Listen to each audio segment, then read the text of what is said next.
সালাম TV, the solution for humanity। 9 নম্বর প্রশ্ন বলছেন, আসসালামু আলাইকুম ওয়া রাহমাতুল্লাহি ওয়া বারাকাতুহু। ওয়া আলাইকুম আসসালাম ওয়া রাহমাতুল্লাহি ওয়া বারাকাতুহু। আমার প্রশ্ন হচ্ছে, আমার কাছ থেকে এক হিন্দু ভাই টাকা পাবে, কিন্তু তার বর্তমান অবস্থা আমার জানা নেই। তার কাছে টাকাটা পৌঁছানোর মতো কোনো পথ নেই। এখন আমি যদি তার হয়ে দান করি তাহলে কি সে সব পাবে না পাবে না? কারণ সে হিন্দু। এখন আমার করণীয় কি?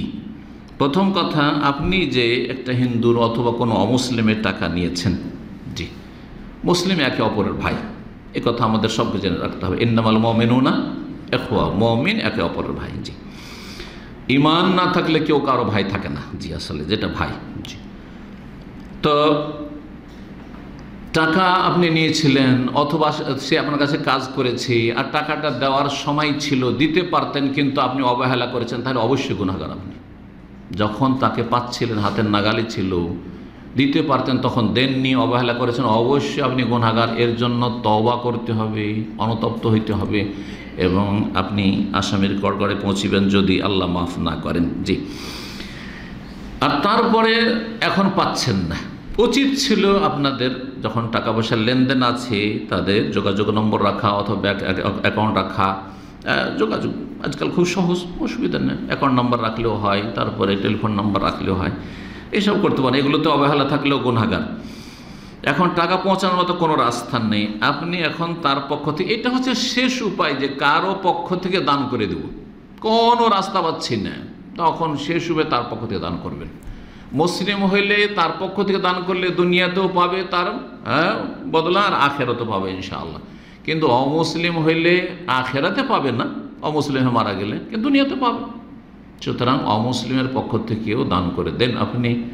হতে হবে কি, আপনার দানের কারণে সে সুস্থ থাকবে, তার রুজিতে বরকত হবে। দুনিয়া আল্লাহ দেন, কাফেরকে দুনিয়া দেন না, বরং কাফের কাছে দুনিয়া বেশি রয়েছে আরো, কারণ তারা দুনিয়ার জন্য রাত দিন ছুটছে, দুনিয়ার জন্য রাত দিন ছুটছে। আল্লাহ বলছে, যে যার জন্য ছোটে ওইটা আমি দিই ওকে।